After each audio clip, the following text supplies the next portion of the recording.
Piotr Krakowski av 0-2 Vesterbanchen har ikke nekket fruast I fyrhallet. Til så nekra Malmö-lager hei heimalige. Og særlig Elisabeth Tor Ingar Axelsen hei nekra naska runder. Atter Tor Ingar, men bant framvi. Så det 6 minutter etter fyrhallet. Jonar Fredriksberg legger en 4, Potemkin stekka bolten og så Boy Lødjen skåra, 8-0 som også var stående affære til halvdags. Heimalien via jauna på veien I 17-laget, da tar Ingar fra Mien Vøtle smekker til, men bolten ender om han fyrir Malle.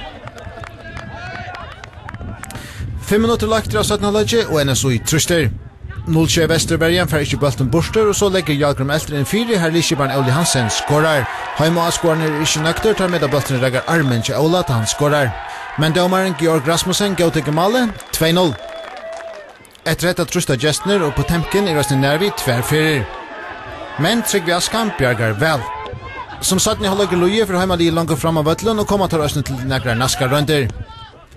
Her Kim Poulsen akkurat og stutter. 12 minutter etter av dysten innskifter Sigtor Pedersen til frispark. Og vi handler stangstender Hendrik Rupaksen, 2-8 og spenninger etter I sørveie.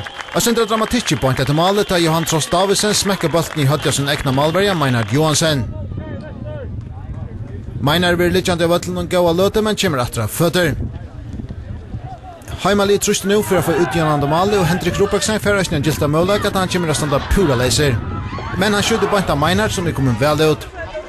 Så I bare 1 minutter etter av dysten, Einar teker et innkast kjøtt, Jalgrim vinner nærdisten ved Ragnar Niklasen, og Hekkenslia skjuter han bolten fram vid Trygve I malen, 3-8 og dysten avgjørter, og flere avskårene får så smått å rakka seg til hus. Men de som etter får enn et mal, til I aller sanneste minutter kastar Einar enn et lengt innkast. Og ved en fraleggar frispilling finner Jalgrim på tenken, enn så vinner en tryggan 4-8 syr, og kommer vel fra Brian I kappingsne, 4 stig etter 2 omfør. 0-2 Vester her til møte ligger niast vid Onkon stige.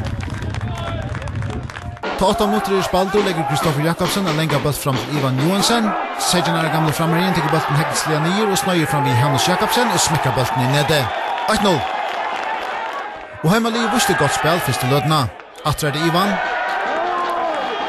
Hesver spiller ut til Stefan Kalsø som langar til, men Gesatori og Vuchingamalen bjergar. Som fyrir halvdager lojer kommer Justin Moore inn I dysten og bant fyrir sledgen for å ta tvarrisa målagar. Først det Sunni Olsen som smekkar til, og Jakob Mikkelsen viser enda fyrir at han en klassamalvergi og bjergar til hotna. Magnus Skoralui teker hotna, Andreas Lav Olsen hakster, og atter står bjergar Jakob. Vantren I skjæven, og så gjerne vil bjerga av strykene. Klakshingar fyrir halvdags vi i 8-0 Lasle. Ta seg ut som om Heimalien har lagt så langt etter av Vøtlen fra Brian av 17-halvdaget. Etter gjør det Vikingur leie at mye vist trusht.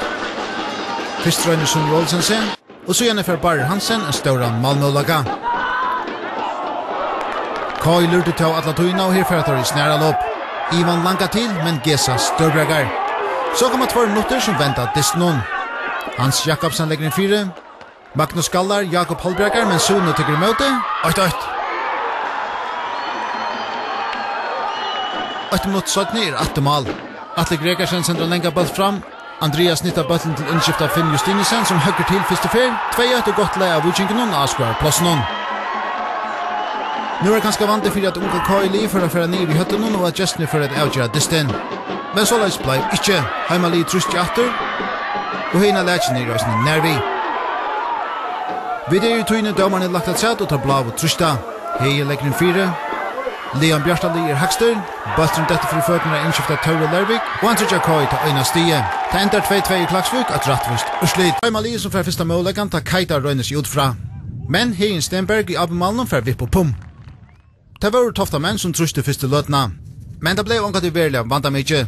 Det enda som ofta som her, Abeverjan ferskådde bolten av vandaløy. Første målagjen til Gestnon kom til Vlada Filipovic, skjuter av malspark, bort ut til Thomas Hans Rubaksen. Framherjen skjuter bolten og lengt fra seg, og Vlada bjergar sjølver støvende. Bort 4 stetjen spiller Gestner seg til 2 sera større Malmö-lagar. Først det Dion Split som kommer standa vel 4. Så igjen vil en lenge bolter sendt fram. Thomas Hans og Johan Daur Høygård distast. Abjørn vinner nærdisten og rønner litt av boltene på Vlada, men Bjørn Malverin bjergar. Thomas Hans atter på spill I början av 17-halvdaget. Hesfer vil han spalte frøyre av Nikolaj Eriksen, men atter bjergar Vlada tofta månen. Tomle halve timer etter av dysten setter Bjørn Svenjaren, Bill McLeod Jakobsen, Johan Simon Edmundsson og Debus Danielsen av Vøtlen. Hetta takts det brøyda dysten og større brotter kommer I alle spillet til Heimalinen. Johan Simon nær vid beina veien. Össur Hansen lägger in i bröststein och Polen Poulsen räcker tvärstreje. Joheim Asgårdne versus Mattvarne fyrröka sig på ett mål. Och ta 15 minuter efter braktar. Össur Hansen vinner bulten till Jan Suimen. Han sender Paul Johannes Justinsen av sted och in i bröststein tvöjde kajta sig och skalla bulten i målet. 1-0 ett sera gott mål. Nu råknar de fleste vi at Arjamen for å trusta, men hetta truste kom omgantui.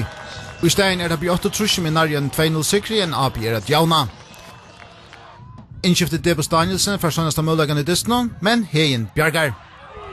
B8 truste vinner sin første sier hetta Kappingar, men AB framvis øyer sin første sier til Gåar. Og så gjerne sender han en perfekta sending i 4 her Sinko for Panna. Bultren fyrir fram vid Jan Paula Jakobsen i på 60 malen, men sjølver malstrygene for Herbert Lån Jakobsen på en bulten borster. Så gjerne skulle vi søtja første rundene til Jesnon ur Havn. Johan Ellensgård for nekkplås. Fyrir sjølver. Legger inn til Hannes Torlafsson som fyrir skåta, men Bartal Eliasen fyrir blokkera til Hodna. 11 minutter spalter og på 36 vi frusparka og IF Holvene. Magnus Olsen teker, og IF er igjen fyrir bulten borster, og så Lea manager Clement Matras og sitter bulten i nete. 1-0. Etter dette kom på 36 til flere gåar malmøylager, og kom der flest etter Deibel Støvon. Magnus teker hotna og inn i brøsttegnet for Ungen Skåta, og så er hesten møylagen Fogen. Løte 17 teker Jakob Borg hotna hinemein, og Andreas Gango for boksa bulten ut til nytt hotna.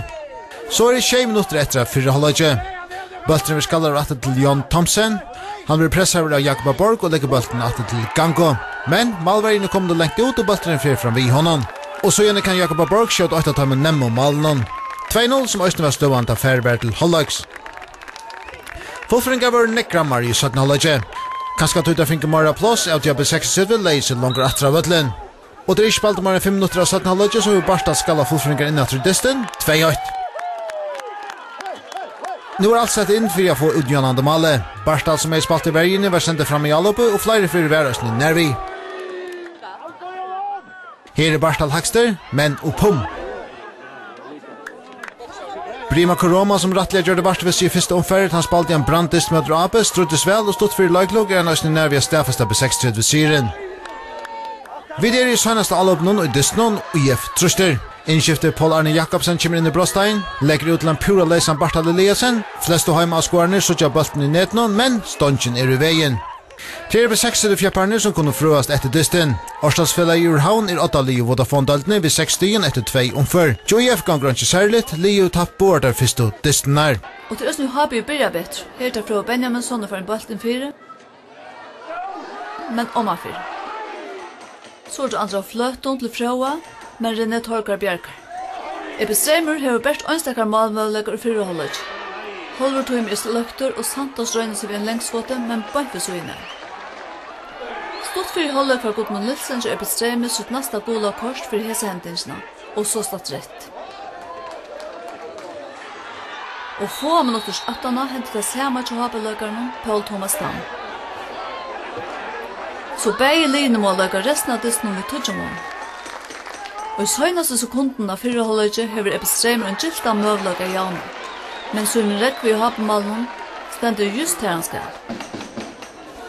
8 minutter løkter av 17-holdet. Rekk vi Poulsen som var klart beste løker av vøtlene da, flott til Milan Kulic, 8-0 til Hap.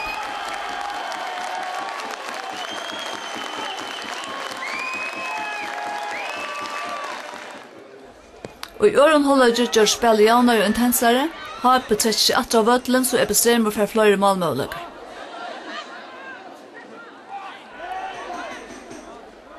Og her er det Santos røynelse.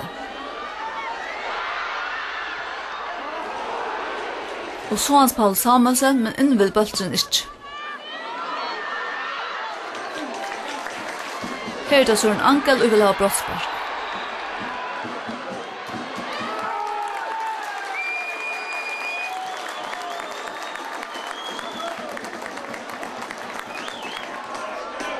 I 5 minutter var etter å løyke i hape møvleikene avgjøre distene. Først vi hesum møvleikene, og så vi hesum. Og i søgnaste sekunden er det hape som møter seg ved å snutt for et brottspark. Distene endrer 8-0 til hape, men hetta teker venjeren til Ebbe Streimer ikke så tungt.